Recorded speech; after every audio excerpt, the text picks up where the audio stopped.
ye comme Louisa oye baganga bongana mokino na ya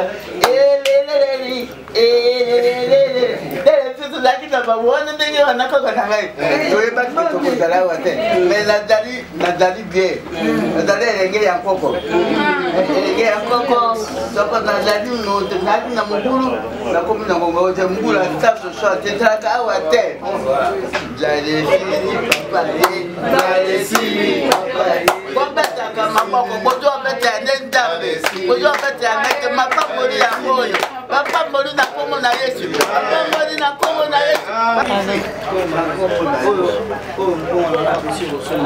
ngai nkoko maisha mugala maisi oyo apesi mpona osomba biloko komela me na ye na biloko kolia mpona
C'est notre sortie officielle et pour cela, pour notre sortie officielle, nous avons pensé à nos vieillards vu que il y a un objectif na biso nous appelons wana pona kosomba ba vieillards, ba orphelins, bato baza ba les plus démunis et yango to lelo pona kozwa bénédiction to memeli bango juste geste ko tozo sa lelo ya komemela bango un petit rien autonomie de bango parce que après ça on a un conteneur qui est déjà koya na mai auto kozonga lisusu awa pona ko ya kosunga ba papa na biso. Mais aujourd'hui le rôle les a sortis officiels, on avait besoin de faire ce geste là en commençant par Kitambo parce que on dit que Kinshasa et Bandaka na Kitambo yango to bandi poto so lipambo liona pa Kitambo et vous a répandu dans 24 communes et nous avons vraiment besoin il y a bénédiction là pour été Fondation Nabiso, la fondation, j'insiste, c'est la fondation Junior Babaka et Kennedy. C'est pourquoi nous sommes venus aujourd'hui au home de VR de Japon. Vraiment, très ravi, nous disons merci à la fondation Junior Babaka.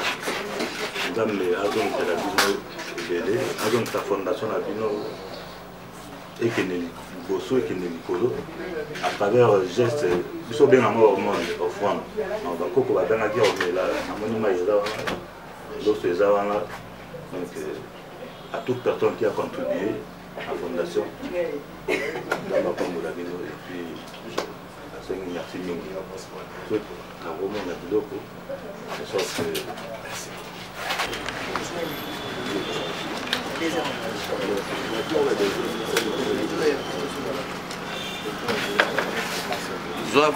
Pardon. Alors, je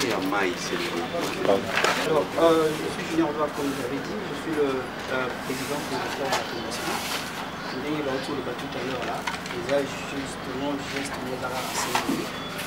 On a plutôt ça là, comme les années sorties officielles à la fondation, on s'est dit qu'on doit passer ici pour honorer en fait les parents de Bisso, comme la Bible nous recommande d'honorer les parents. Voilà pourquoi tu vois qu'il y a un geste symbolique au jour à sortie officielle de Bisso, évidemment pour honorer Bango. Parce qu'on a besoin de l'air bénédiction. Évidemment, le rôle de manager et chargé de l'action publique a dit que par la grâce du Seigneur, on aura moyen de soucier à tout le cas. Nous savons que vous avez beaucoup de besoins, bien sûr. Vous avez une liste déjà de besoins à Vino. Je sais que Dieu va nous aider et puis nos partenaires vont nous soutenir, évidemment, pour repasser encore, pour soutenir Polo pour l'évasion de l'été. Ça va pour nous aider.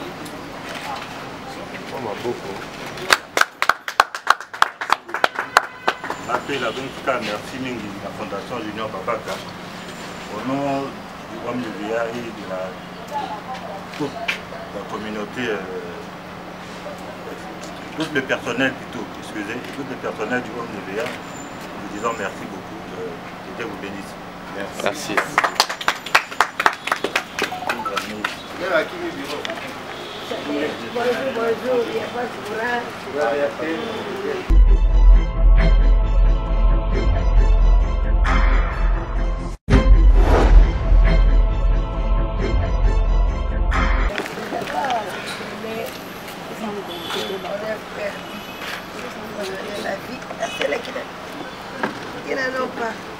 Vraiment que le Seigneur vous bénisse. Je vais tout d'abord me présenter.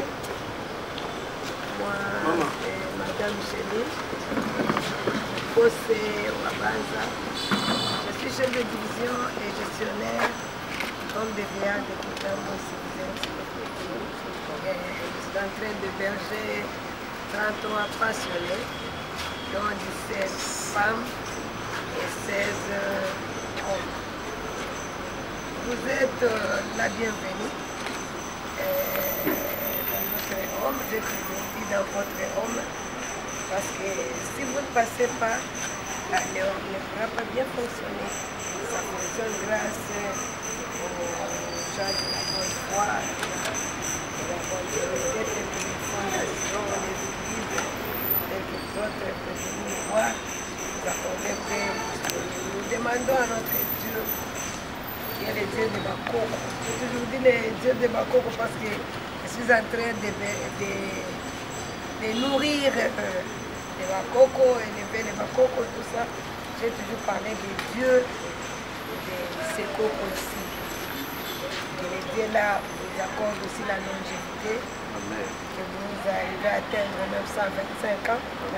Parce que la Bible a toujours dit, personne n'a jamais fait du bien et qui n'arrive pas à récolter.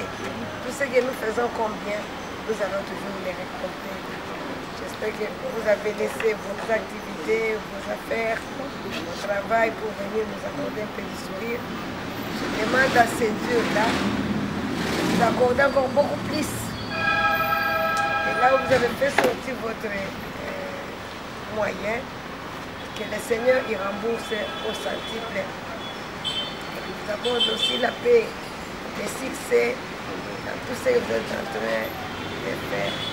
Et surtout dans votre ONG Fondation, qui est même des partenaires européens. Parce que nous savons, lorsque vous aurez des partenaires européens, nous allons encore beaucoup manger beaucoup plus. Et ce Dieu-là vous assiste totalement.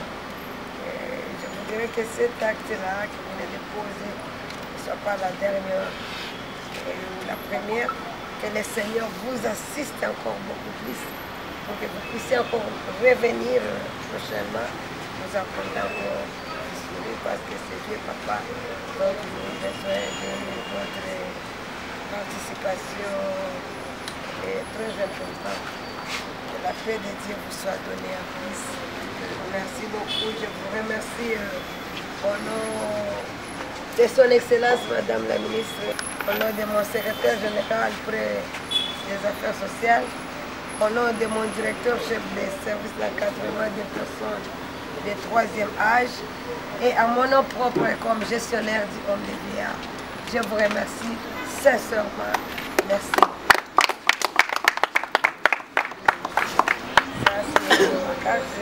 Le nôtre, comment?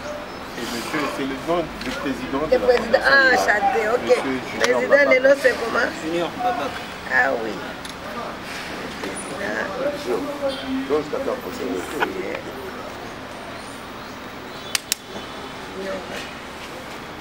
Babak. Merci beaucoup, Papa Junior. Vous êtes la bienvenue. Je ne sais pas si vous voulez voir les bakoko. Vous êtes les bakoko. On a besoin de ça. On a vraiment besoin de Bienvenue pour la bénédiction. Comme c'est notre sortie officielle, comme on dit tout à l'heure, on a voulu commencer par ici. On s'est dit qu'on ne peut pas commencer ailleurs, parce qu'on a une grande vision. Je sais que le Seigneur va nous aider. On s'est dit qu'on doit d'abord commencer à respecter en fait ou à honorer les personnes de 3e âge. Comme moi je l'ai toujours dit, Dieu m'a envoyé sur terre pour servir les autres. Et voilà pourquoi j'avais eu cette initiative de créer ma fondation. Évidemment avec mon équipe qui m'accompagne, que je tiens aussi à remercier. On s'est dit qu'on doit d'abord commencer par ici, au Homme des Vieillards, pour recevoir la bénédiction des Bako. Donc, tu es vraiment bon à rejoindre. Merci beaucoup. Ouais. En tout cas, merci beaucoup, Papa Junior, le président de la Fondation.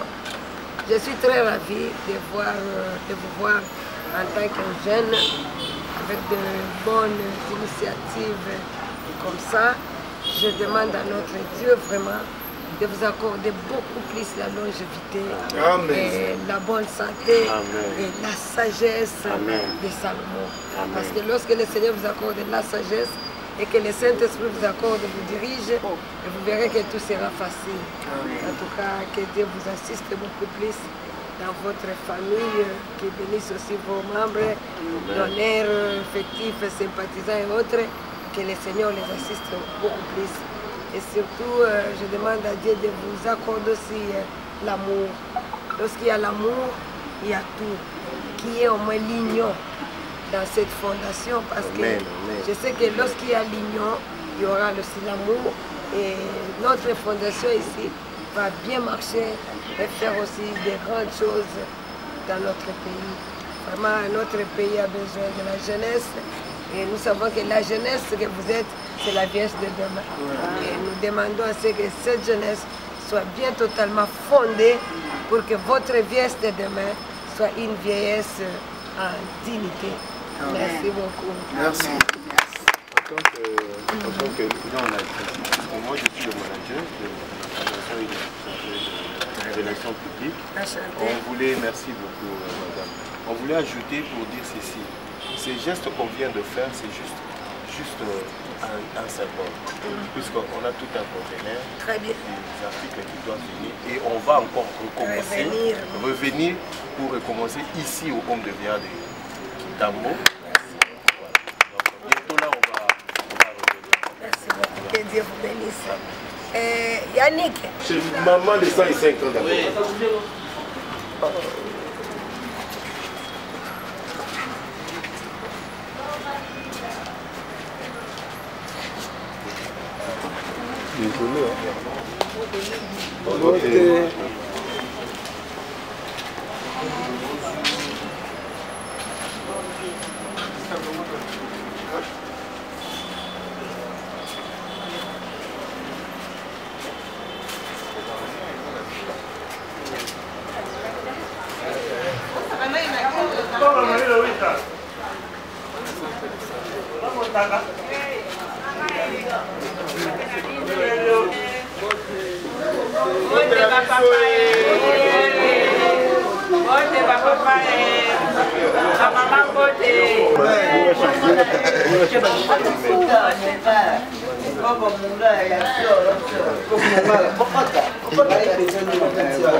Et moi, c'est présenté.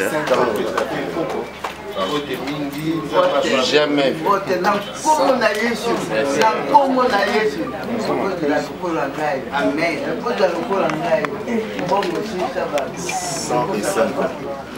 fils est né à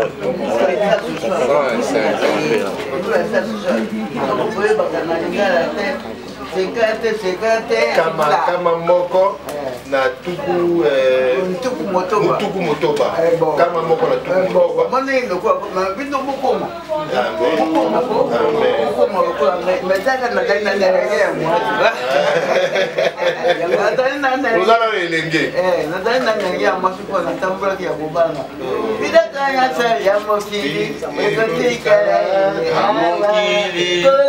Akumisama, alléluia. Biloko nyonso ekotikala na mokili. Kolo Yesu akumisama. Ale, Yesu akumisama. Boye bakoko munga. Koza lokola ye. Mais biso lozo kushabu matondo. Kisi daragate, kisi ne motema na yo. Nzambe yo ngoli kaka motema. Ngula motema na yo Yesu akota. Soko ufasi kuti ngula sana sana. Oji olei. Oji ke oji sana zomati. Yasna kosa. Bena kana kwa Yesu na kondo. Bena yepa kiti akotina bantu. Amen. Donc, on te fait la lobongo. On te fait la carte. Bali oboti osali karate. Bijoko amupiko sana uni. Baninga bajoria. Ngenalike nakenda kuna nakenda shukwando na Nzambe. Bazo mutema na Nzambe. Nzamba kosaila yo ukuma nkoko maize. Na maize sama na maize. Marilise.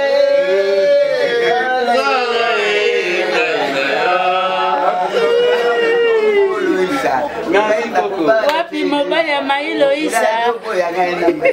Nikolo ya mwana na ye komo Luisa oye baganga mwana mokilo na ya tout là qui t'a pas voir ndenge wanako kana ngai oye ba ko kala wate mais nadali bien nadali elenge ya nkoko elenge ya nkoko soko nadali no nadali na mukulu na komi na ngongo oje mukulu atafso so tetraka wate ase peri mingi bino so tu na ba na ba nzamba pambola pambola mama boya mama ko na kombo na Yesu na kombo na Yesu Olari makunje botona olari mate.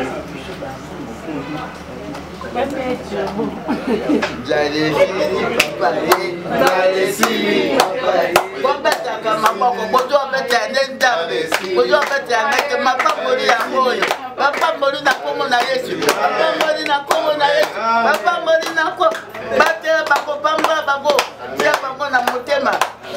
na komo na Yesu, na komo na Yesu, na komo na Yesu.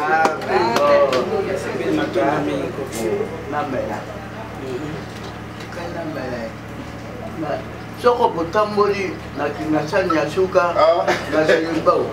Suka bayaga batuni na kifi. Na juju ate. Na saka ati na tolonga te. Asabu na sa te. Na sukuli yo basukuli yo kumi. Me ndamba yebi deka kosala yo. Akomeka motema na yo. Atala ndengo kosala. Afota na babota na ban pilo na satu ya mekoniti na poto poko maidi sa mungala. Mungala ya so. Moni de na le.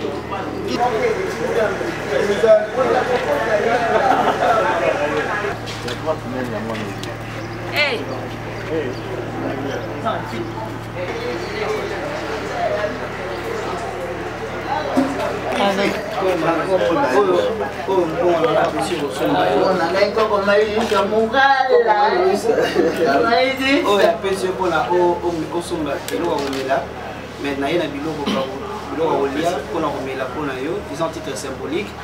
Alors, on a évidemment,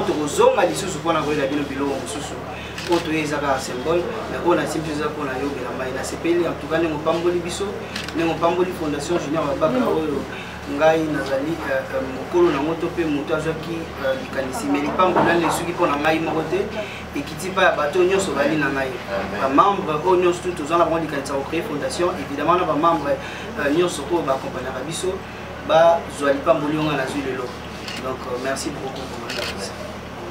Bon, mbi na china sisi ya na sababu bali tukamati ngo tukishi madam na kana ngara mwana asema pia mwana asema pia ngata abuni yodola ndani na tikipo kwa mama jai ya mama ya wende soka kenda kile bongo na kinaki wende si bongo tata tana lokuna omone mais soko mwana alita ikolela yokola ndate tiki kuna ya pourrière ibumba ba popo mais oyo yanga tati yango na kusoma tuka na kusoma muba na kusoma lelo kuna ya ndio kama ngoyo tutumba ya kuna ya kabini tambo mobimba ya ba popo mais oyo yanga imoko omoni ko balia kinga les filles yanga imoko me batiki kuna boye bakabine wa sotu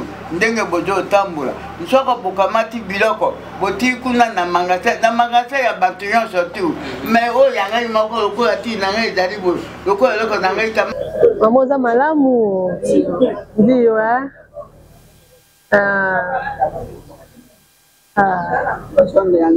tosomelo mikate ngo bazoteka wapi oyebi te bo soki napesi mbongo moto akosombelo aza bato bazali mpona kosomba mikate azela kasi apa sa ozozela kisi zela mama osomba mikate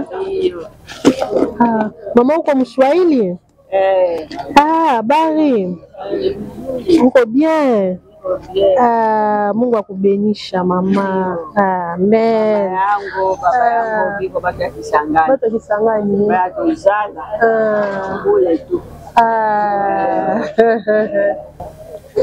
Jambo papa. Jambo. Jambo papa.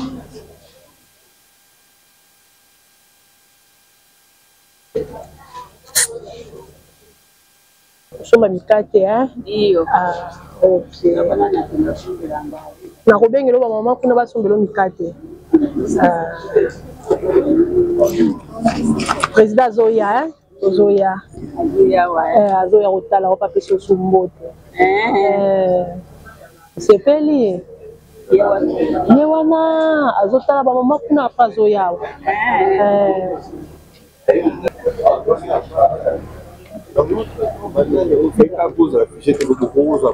Tenga dia na uchoza mama na wewe.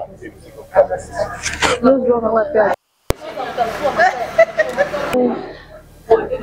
Mbote. Mazo kwa kasi kwa lobaje.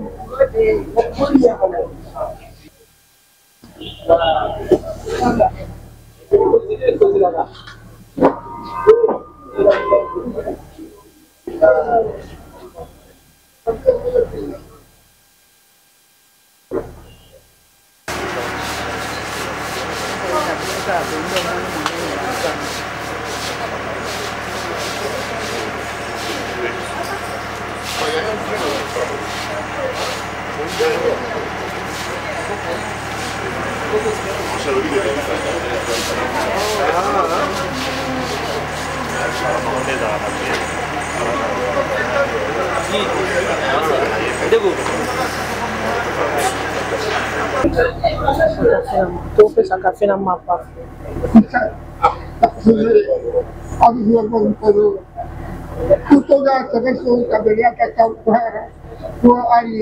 Olha. Ok, c'est là. Alors, je vais 1000 francs.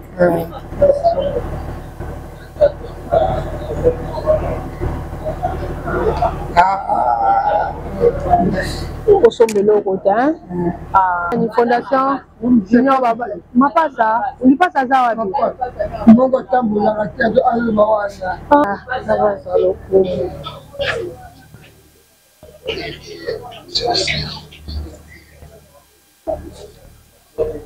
Papa na autre temps, il passe à l'eau. Comment il est où tu peux faire avec tout le monde là, bon, on va t'appeler.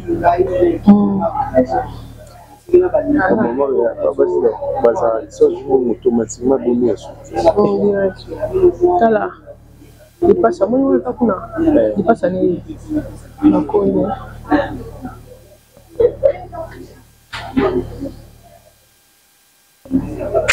maman le besoin Kibma ezali na babilo muso akolia mais ezali ayo songa nikate. Merci beaucoup. Là c'est peine. C'est fini?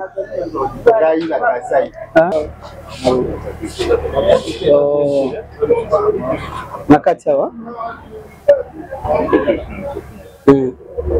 Bon les gars, baye kotalo bapaya baye kotala. Nakota na pesa mbote. Oye kotala bino. Bana banza kitapaya. Bana basi baboye kitubara bino bandi kendo tala bangote. Basala kamusala te. Basala eloko bazo sala te tozane sa. Biso na posa na bangote. Ndomo oyoki posa na biso boyoko sala biso. Biso tozana posa na bino yango toye kotala bino. Zambi wana ya likolo ya sala kama makambo ya minene. Amen. Asali na bino makambo ya minene. Amen. Neza ya bikusa na bino. Amen. Koko yeba kusa na bino te. Kaka yemo konto ya bikusa na bino. Amen. Ako kisa kusa na bino nyoto bino eloko bozo luka nyoto. Epese mele bino. Amen. Amen. Amen. Na moi makati bo. Na mibali. Na basi. Ba yoko sala biso. Na sepeli makati na sepeli makati na sepeli makati. Amen. Sikabini bozo matako kita. Masila ya Yesu. Amen. Amen. Mungu na mwana bino tena kwa mwana Yesu. Amen. Mungu na mwana bino tena kwa mwana Yesu. Amen. Kasi na yoka ki mubali moko ayeko yebi tangani kama na litoya bosi lekate alingani kubana mwana mwasi moko epai na bino sika yeko mwana ngai alobite na kubana bisusu bajene pe yebi kolamba pe na ako yako jiwanyo soka ndio sana mariashi na mikini ya poto bosi lekate Koko moni ya oya yo kumela nikati na tango na ili bino na mai na mwa biloko lokola symbole na tokoya lisusu pona wa otira bino biloko misusu Zambe ba koko na ngai na zote le mateba ndeko na kopina ndenge ni na kopina sana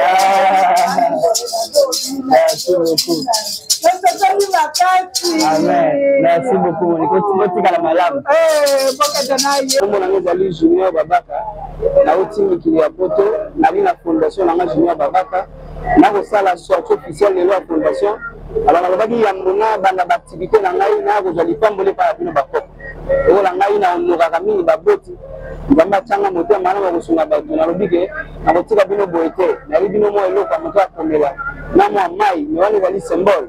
Na ngolo ya Nzambe tuna lipambolo bino bokosa ngai lelo nabike bato musuba kosunga ngai ngapo na koya na ngoto na lisu kosunga bino en tout cas yango na yaki ya mokola lelo pona yango na sepeli makasi oyo yo osombata moi mai to ko mikate na tongo to ya lisusu wa massacre merci beaucoup pour Thomas amen to yambi yango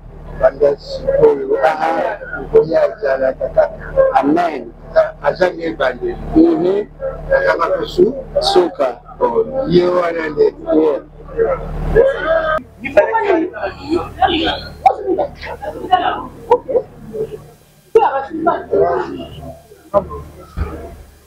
Utaenda mtu nao.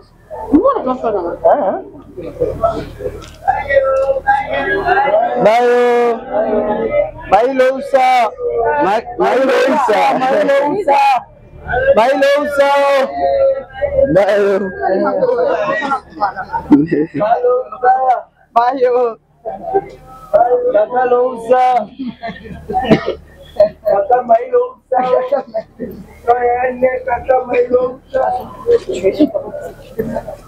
je vais encore saluer la base des gens de toutes les façons. Bon, t'es maman.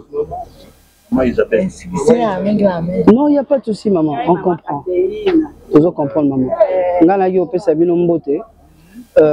Et puis, nazo alipa mboli pa na bino. Lokola lelo dali mokola sortie officielle à fondation nangai. Évidemment fondation nanga Junior Babaka. On a combo nangai. Fondation a pour but en tout cas à courir en aide en tout cas na baturo la bino et puis tout ça na mambo belé tout ça nango ya rosala. Mais ya mboto banda d'activité on s'est dit avec mon équipe qu'il faut to bandana awa pona rozali pa mboli ya ba personne à 3e âge.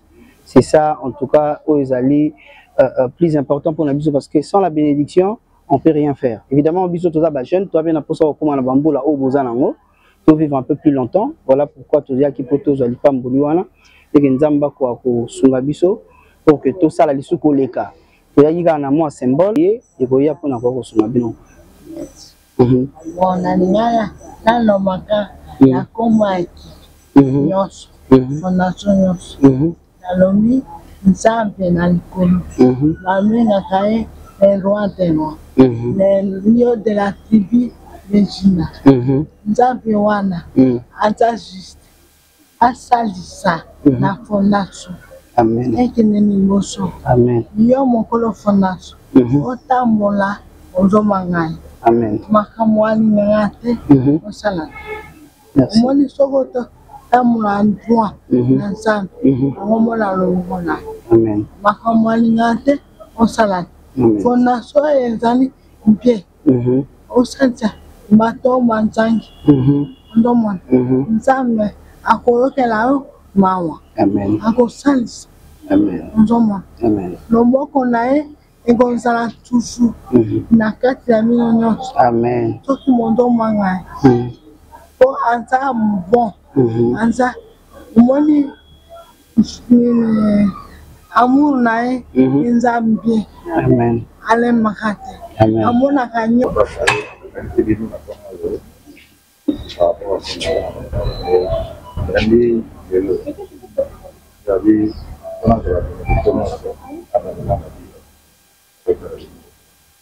Je le dis d'abord, Jacob, vous bénisse, merci beaucoup. Amen, merci beaucoup, papa. Oh, mais là, tu as dit que moi, comment il y a un titre symbolique ou il y a un mikate, mais l'angolo en par rapport à l'ipamboli ou à autre crédit. Ok, nous avons besoin de trouver les sous. Merci beaucoup, papa. Bon message au Junior Babaka. Message. Qui est Junior Babaka parmi vous? C'est moi, Junior Babaka. C'est toi? Oui, c'est bien moi. Bon, enchanté de vous voir. Merci, papa. Bon, plaisir de message au apporter message. Message on a libino. Alors, message des abonnés. Je vais parler en caractère général. Les lois d'aller mokolo ya sortie officielle à la fondation Nangai. On a lancé en Olelo. Félicitations. Merci beaucoup, papa. Alors, on a le qui avant de lancer fondation Nangai, il faut regrouper sa bino mbote. Pour évidemment la bénédiction et pas na bino. Merci Bingi. Aujourd'hui, message on a repartagé pas na bino et d'aller que to lingana. Bolingonde meminga et pas na bino. D'accord. Donc yo pe fo lingangai. D'accord. Bolingana pe entre vous awa bampaka o bozali wana. Donc ngai mo na bino na ki pona ko yebisa bino ke photos za na bomoko. Évidemment état ki ba humain et puis état ki ba congolais. Bolingonde meminga ya pona ko tika bino mo mai na mo bilo en titre symbolique bolingo wana pas kaka ndem te kosala na ya lisu kozonga pona ko soutenir bino na ba besoin bozana ngo o évidemment na yebi déjà o ba pesi ngai pa administratrice na bino naza na liste tout ce que vous avez besoin pour les katiko na mokola lelo wa to bandi lelo ipambolo boko pesa ngai kosala que na ba partenaire na ngai nzamba opambolanga pour qu'on puisse repasser encore pour na ko tikela bino ba besoin bozana ngo na o nzamba ko pesa biso vraiment voilà. Merci beaucoup. Bon, tout ça, merci. Lokola yo zana mwa okoma lokola biso. Amen. Okoma lokola biso. To pesa bénédiction. Amen. Nzambe pesa yo pe mingi okoma biso. Amen papa. Je le reçois. Amen. Merci beaucoup. Coco, en tout cas, on a sepeli makasi Coco, yo osoma mai, osoma moi mikate na tongo, na yo otala bino pesa bino mbote pour ça sortir officiel la fondation na mai. Moi mai na moi biloko na bino bogolia, mais to zonga lisusu en fait pour na ko songa bino ba besoin bozana. Merci beaucoup. Merci. Coco tambo mbote na Coco. Coco tambo na sepeli ko mona ngai pe wana zantu to miketi na ko makoko na zalaka lokola.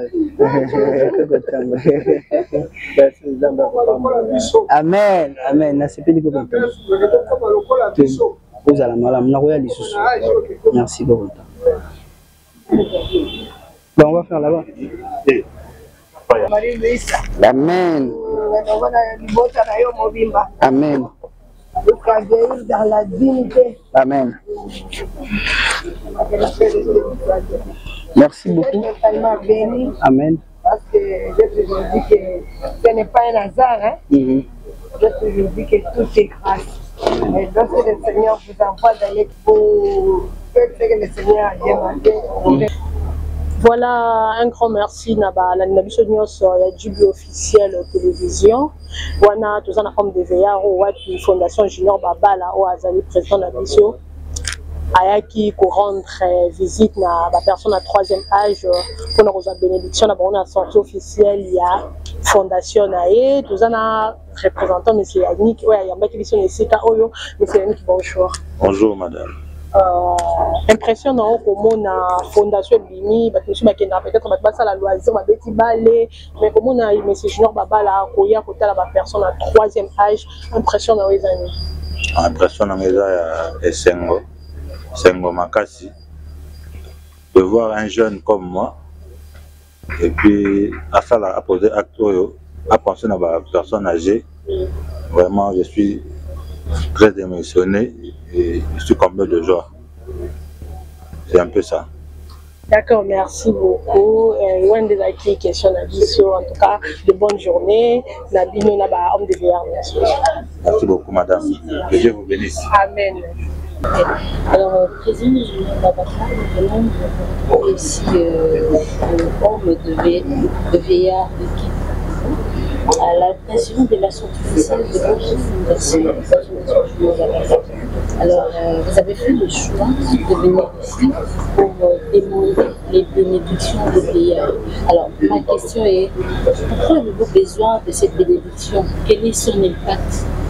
Alors, je dis d'abord bonjour, merci pour votre présence, merci pour la question.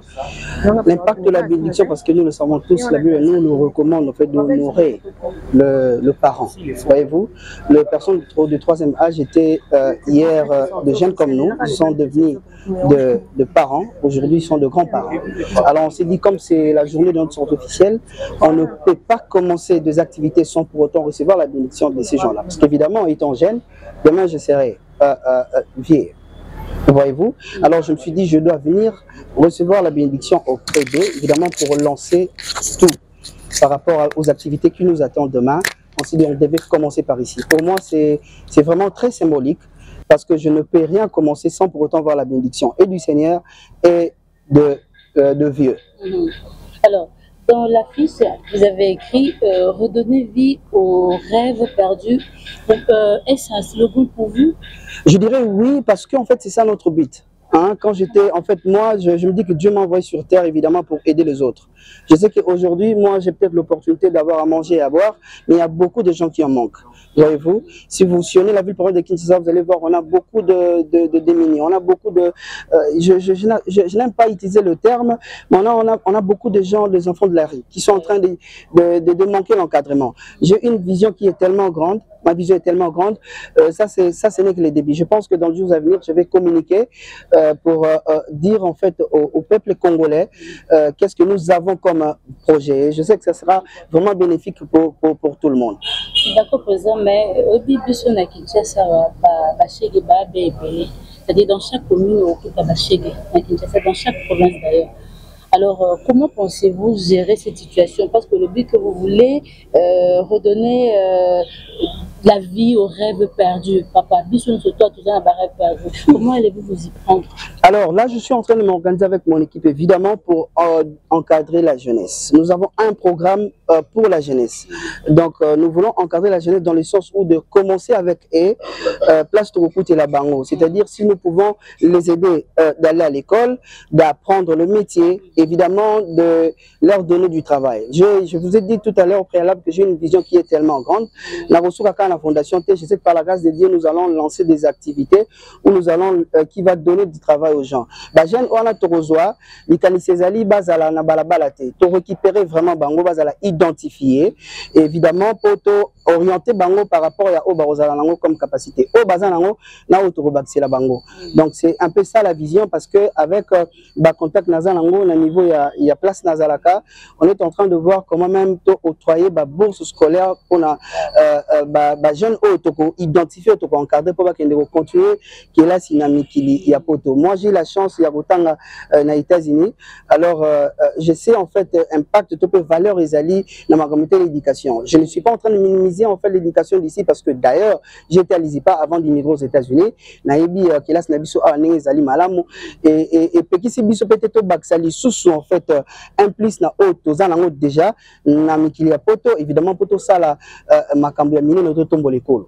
Supporting monsieur Junior, biso to na habitude to moni mutauti potauti mikili ya mindele ayawa ko na ba fondation ko pesa to bika ke asuka na luka comme député. Biso to voter tanga comme député azumbo ngo pas ndoli biso population na ba rêve non sozo pesa biso est-ce qu'on rassurer biso que mambo lozolo beza vrai est-ce que c'est vous êtes à politique programme na bino zandeni nto ba quand même et puis s'il faudrait adhérer notre poste pas ba question na ngana so pona tinde que la baninga place s'il faudrait adhérer comment y faire et puis siège Nabino est à place Nini. Alors siège Nabiso est allé sur Cabinda si j'ai une bonne mémoire et puis ici il faudrait adhérer, il y a un numéro de téléphone ils en a bâche dans un site officiel où vous pouvez aller taper www.juniorbabaka.com, vous allez voir toutes les informations Ezaliwana. Alors si ce que tu as une question par rapport à la politique, moi je suis apolitique, je suis un entrepreneur et président de la fondation Nazali apolitique. Mam nazo ça les alités pour naza na souci rapporter les lokomoko tope pour lobby na postuler en tout cas ezali na motu na ngaité à moins que nazala na bateau ba ko sanga kimboki ali na besoin na yo parce que d'une manière ou d'une autre je suis déjà en train de servir la nation, voyez-vous, mais j'ai une équipe, j'ai vraiment une équipe ezamone les ali a nangai bozomona bango et puis nazali une équipe monsieur ezali na poto et puis na li susu na bateau ba kavana lokola ba consultant o bazali pe awa caméra les kozomona bango ce qui lobby ba moni que non en tout cas que il faut to lukato pour na tozo ba faciliter mosusu to pour na tozo liloba na biso to pe voir na biso comme alisu na moins impact il faudrait peut-être to que na direction mosusu en tout cas ils allient canissio to débattre en de réfléchir mais pour l'instant to za focus kaka na ozali cahier de charge na biso na cahier de charge na biso allez dire tout ça là donc rien à voir avec la politique, je suis soutenu par personne et en a effort na biso moko fondation Junior Baba. Merci beaucoup pour ça, je suis arrivé à la fin monsieur Junior. C'est un message à la jeunesse congolaise. Je ne suis pas Nazali mon sans douter, moi encore Nazali vraiment donneur de leçons, mais par rapport à ce que je suis en train de voir dans le pays, je vais demander à la jeunesse congolaise de s'y prendre en charge. Hein, bokanga tokanga mabokote. Voyez-vous, ce qui est éli et que le gouvernement ça la biso nyonso et que la moi passi. Tout la conscient en fait la réalité politique que les kanamboka et puis tout la conscient na makamno ce que les kanamboka quotidiennement. Na sengi na jeunesse congolaise. Et si ka ezwamio il faut ôter les mains au salaire quelque chose de toi-même. C'est très important. Tu dois réfléchir sur ta propre vie. Qu'est-ce que d'abord tu dois faire? Commencer d'abord à t'identifier ce que tu es, ce que tu as comme potentiel et travailler là-dessus, évidemment, pour que ça soit utile dans la société. Nous voulons que la jeunesse base à la vraiment utile dans la société. Parce que, tout comme on a l'élo, en réalité, pour la République démocratique du Congo, il faut ça la bise au passé. Et tant que jeune, il faut ça la vraiment passé. En tout cas, jeune, quand on a beaucoup côté, base la tête gouvernement ça les la bango, lukaba mi ba obali, lukaba prendre pour ça les locaux, entreprendre, c'est très important. Au lieu de rester d'attendre et si comme on va bâtir ayo, yo moko koyi ko ça là, lobby pour koyi ko si abato. Donc c'est ça le message que je vais lancer pour aujourd'hui. Et je vous remercie, madame. Je ne saurais pas tout faire seul. Évidemment, parce que je n'ai vraiment pas assez de moyens, je suis en train d'aller avec le moyen de bord. Je fais l'appel à toute personne de bonne foi qui peut aller dans notre site ou nous contacter via nos numéros de téléphone, nos plateformes pour venir nous soutenir, évidemment, parce que nous avons une vision de soutenir les autres.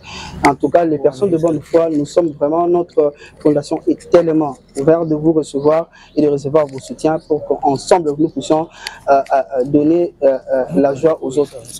Grâce à vous de notre accompagnement, nous remercions. Nous vous remercions, messieurs. Merci.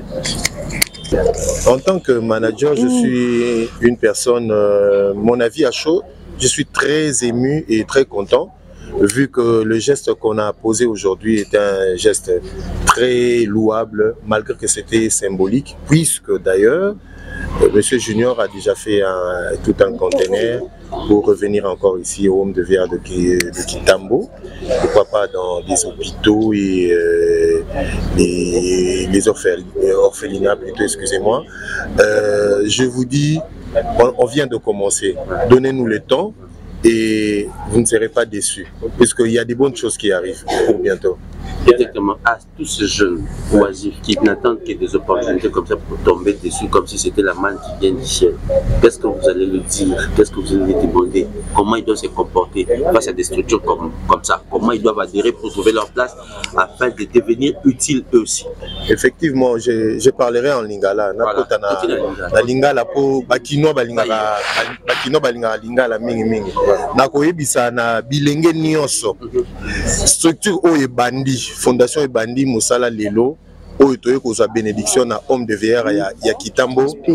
Tosengi na bino nyonso eloko ya liboso boyeba ete fondation oyo eza mpona bino eloko ya liboso ya mibale na koloba ete makambo oyo ndenge bandi luka opusana osadere soki osadere okomona omi parce que makambo eza ebele même soko tali na kati ya banderole na biso tokomi même eza mpona jeunesse congolaise koluka ko-entreprendre bamakambo ebele mpona bango scolarité koyede bango na oyo ezali même koluka misala oyo bakoki kosala ya menuiserie makambo eza ebele oyo osalama oyo osunga bajeune na biso.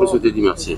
Monsieur le vice-président, à chaud comme ça, est-ce que Fondation Junior Babala et Sukika Junior Babaka et Sukika na yo tala bakoko to azape na ba cible mususu na catégorie de personnes pour vivre dans la société comme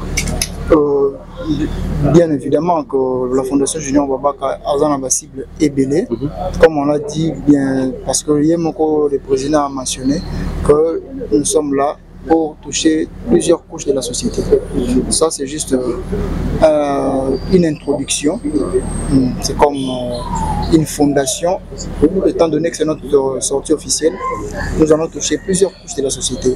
On a commencé par le... Ça, c'est une assistance. Ça, c'est juste une assistance. Mais les autres jeunes, ils seront, comme le président l'a dit, bien identifiés, afin qu'ils soient accompagnés, qu'ils apprennent quelque chose. Il est vrai que pour certaines personnes, peut-être nous, Dieu nous a fait grâce d'être ce que nous sommes aujourd'hui, de connaître certaines choses. En tout cas, on mettra notre connaissance à la disposition de quiconque qui veut apprendre. Un problème aussi pour notre pays, des fois, pour apprendre. Ceux qui auraient les donc, pour ceux au moins qui auront des oreilles à donner à la Fondation Junior Babaka, la Fondation mettra à sa disposition la connaissance requise afin qu'il soit utile à la société dans un domaine ou dans un autre. Monsieur le vice-président, nous avons écouté le président donner vos références via les canaux de communication. Mais voulez-vous nous dire où précisément, physiquement, comme ça, trouver donc le siège social de la Fondation Junior? Pour trouver la Fondation Junior Wabaka, déjà, avec la communication, il y a nos pages YouTube, voilà. Il y a, vous tapez juste Fondation Junior Wabaka. Donc vous nous rassurez que dans les jours à venir, nous aurons l'adresse réelle de notre siège social. Il existe bien évidemment une adresse de la Fondation déjà. J'ai commencé par cette référence qui peut permettre, parce qu'ici on est dans la modernisation, le monde est en train d'évoluer. On sait qu'une personne qui peut avoir un retard de prendre un taxi ou un bus, une moto, plus rapidement il peut taper un numéro, ou bien facilement contacter une page Facebook, YouTube pour nous écrire, entrer en contact avec nous, peut-être nous voir et planifier. Mais on est sur croisement Chababoussou-Melo. Dès que vous arrivez là, vous êtes déjà à la Fondation Junior Wabaka. Pour finir, monsieur le Président, aux autorités du pays, parce qu'on attend, dans notre pays, on connaît comment fonctionne. Quand c'est un jeune comme ça qui s'élève, qui veut bien initier des actions pour ses autres frères, et on vient là pour le mettre des coques à jambes. Aux autorités, qu'est-ce que vous allez dire? Quel genre d'accompagnement vous donnez? Moi, je vais commencer par une référence que j'ai connue. Une fois, j'étais avec un de mes partenaires roumains où on devrait ouvrir une société agricole. On a rencontré plusieurs réalités, de telle ensemble que le partenaire a refusé d'investir. Il est parti, à l'heure actuelle, il a investi au Ghana. Alors aux autorités, je dirais plus que, à part les côtés fonds, c'est d'abord cet accompagnement légal que les autorités mettent à la disposition de la Fondation, un accompagnement légal. C'est que mettre à notre disposition, s'il faut mettre les militaires, les policiers, de donner les adresses, la fluidité des documents et accessibilité à toutes les couches du pays de manière légale afin que cette fondation prenne pratiquement le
Fondation Junior Baba Katamo Maboko. Et ça la bien, et ça la bien, et ça la bien, et ça la bien.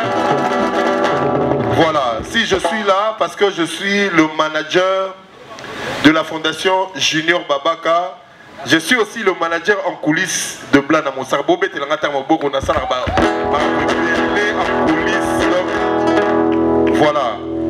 La Fondation Junior Babaka a choisi Blana Mosaka aujourd'hui. Naobenga comme on en français Blana Mosaka. Bobé Telangata Mabalo Maboko pour Azana musique. Bobé Telangata Maboko musique ezakati na ye. Ya luki musique ite mais musique et l'attendez ya makila. Voilà, nous sommes la Fondation Junior Babaka. Aujourd'hui, ils ont sorti officielle Nabiso. Est-ce que monsieur Junior Babaka, résident aux États-Unis d'Amérique, est-ce qu'il peut se lever? Tobetele Maboko. Tobetele Maboko et belé. Parmi la taille ne fait pas l'homme, mais Talakaka. Anglais, Tony Wana, le Chocho, donc nuance. Zozo, aux anneaux libres, soit image maintenant. Junior Babaka. Tobetele Maboko, lui sous ce belé.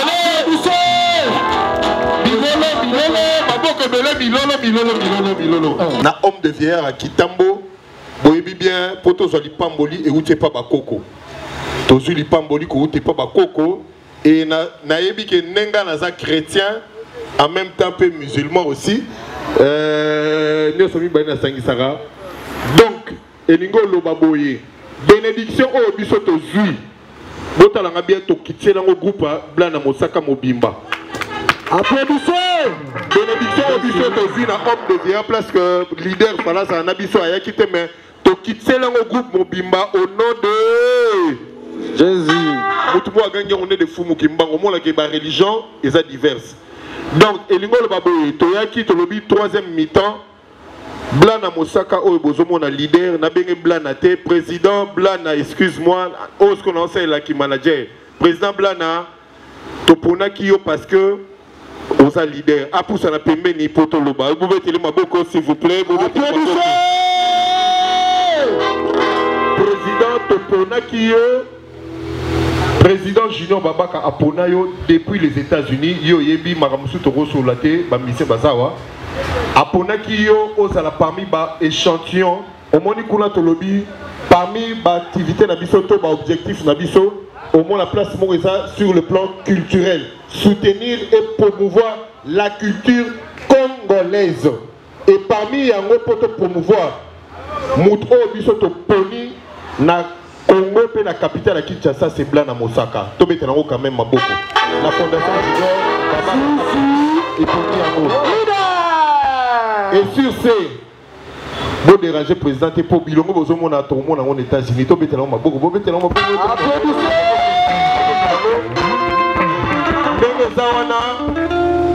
Ceux qui bomoni na Mikolo Zoya bomoni groupe Oyo et parce que Bazo Lukango na Europe partout mais so bomoni en États-Unis beaucoup moité et aux alabons na makasi ya fondation Junior Babaka o tozo pe na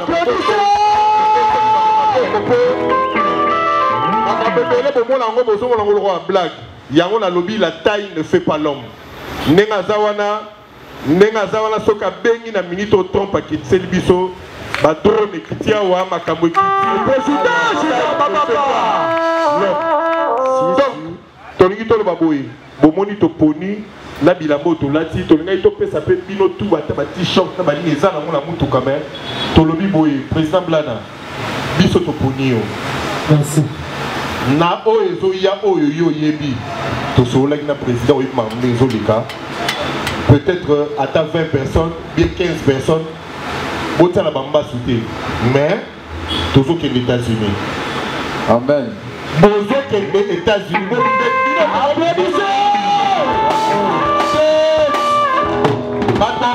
la plaque président a promis que sur le plan, j'insiste, sur le plan culturel, Fondation Junior Baba Kezo Pona pour promouvoir Bango parce que Blana Mosaka, président, à sa jeune, Ndegolanga ya Kitambo Tokoli Sika Moko, Biso Toponi parce que Azana Mayele, Azana sagesse, Aebo Loba, Aebo Bina, Aebo Yemba, Aebo Loba, et puis musique et Vandi Katinaye.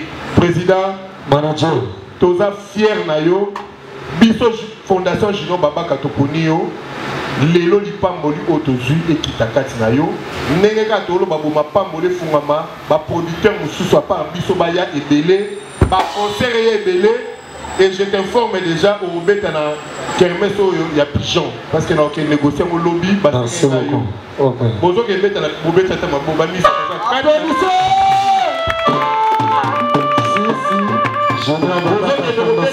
na kermesse oyo eza la pigeon oyo eza na bandeli wana écoutez mais tout $1 000 pour voilà producteur à kuna ya kermesse on les a de la biso Majeko PDG Majeko na $1 PDG on la biso caméra na zawa PDG Majeko là la moseka $5 PC à 700 et on s'en a bien na la soit à 200 il y a 500 na nenga été dans la nenga na takaz merci encore beaucoup président Topeso merci fondation Junior Baba Katozawana Toyeto Melatolia ba maman de bazana ba pose bazana pose ambi na tola neneya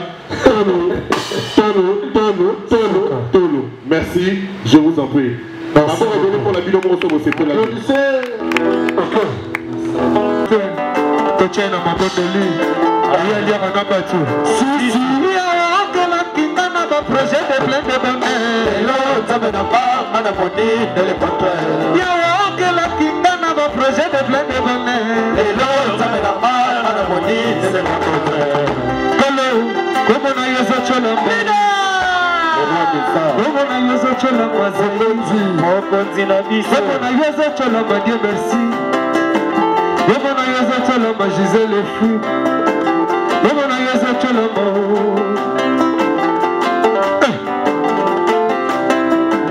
Soki bato bakufela baparent baza batombola liboko. Soki okufela parent ataka papa. Yopona tolela oyo elongo. Dani Dende azanga oyo aye mama tango. Il était encore trop jeune. On dit pas c'est ça là-bas.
Molita,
Demande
à président Junior Babaka, la fondation, à 5 épisodes de destination.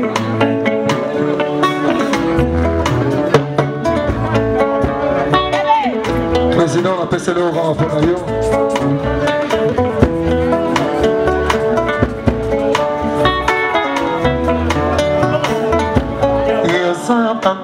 kolela epai ozali okangi bato ata na ndoto na yo elingi kotuta ngai na penetre emona yo ekomi teretrage komisinga kuna sejourna na vie inega yawe vraiment eske yo okoki koropardone yeye moto tindelaki ngai nga na si nalingi ye pokwa lelo ngai nalola bongo ye akotelefilo ekite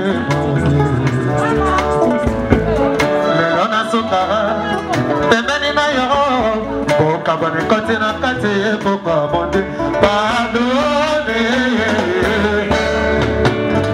yawana yebike oza juste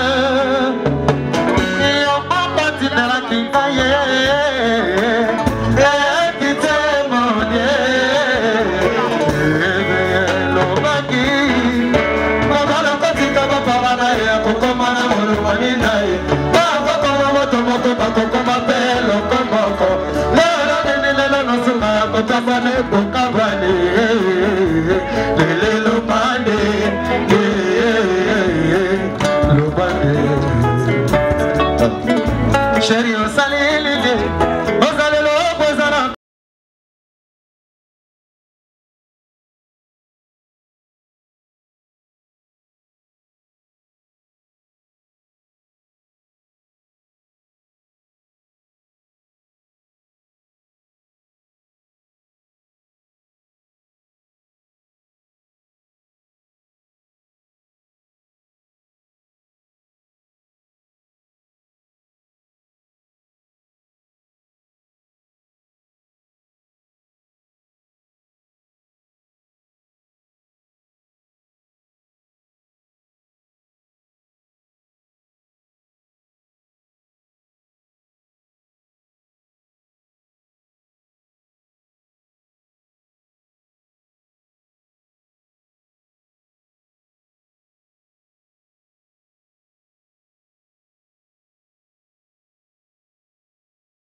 nasepeki yeso moninyo yongai na buti elanga lamour ezanga bolembeze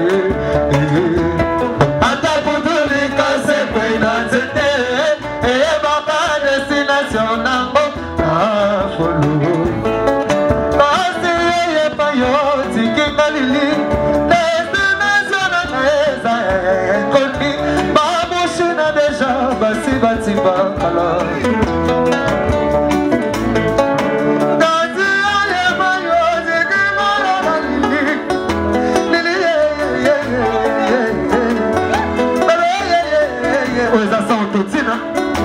la voix sans autotune.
yalinaka kutu te nasilikanisa yazalaki obondelanga lokola bebe yazalaki oloba na berso ya mama yabombanga na motema sekre damour lelo tongoli motema amour etopani ye nsima na ye makanisi ekomi oprake amoubobolimwa soki na kituka tepe na mbetseke ye moko ayebi ye lider na ngai esika bakolelanga esika bakokundanga esika bakolelanga esika bakokundanga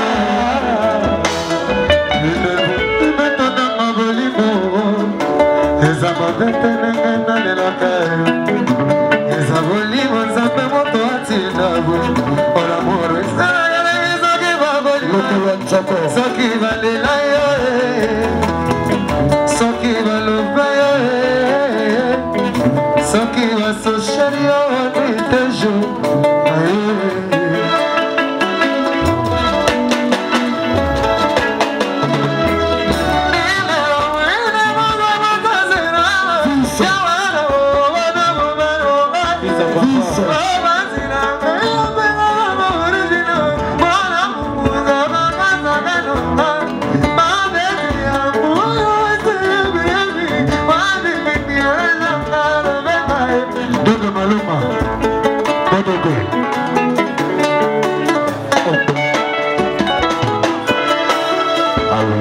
beso ete biso bolingo lobi moto azangi bolingo akomona nzambe temena ya pominio oyebi osala ya ndembo ye oyebi etsalingo ya to oyebi etsalinga bato basala mabe te bolingo nzemino na mitema ya bato ya somo sacre somwe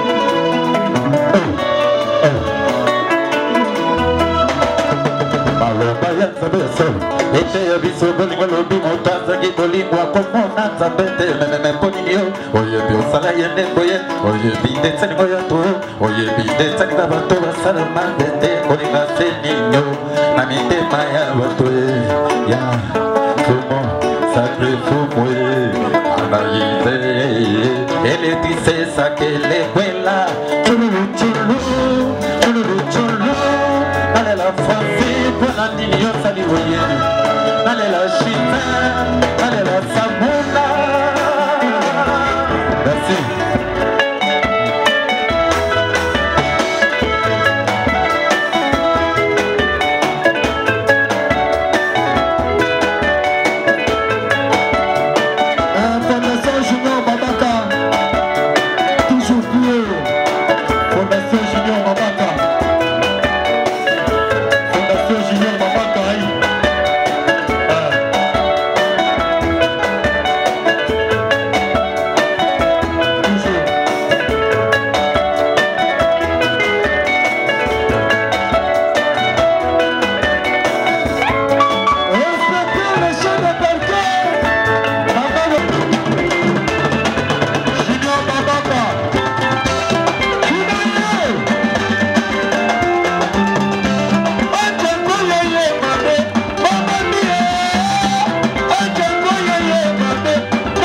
musique.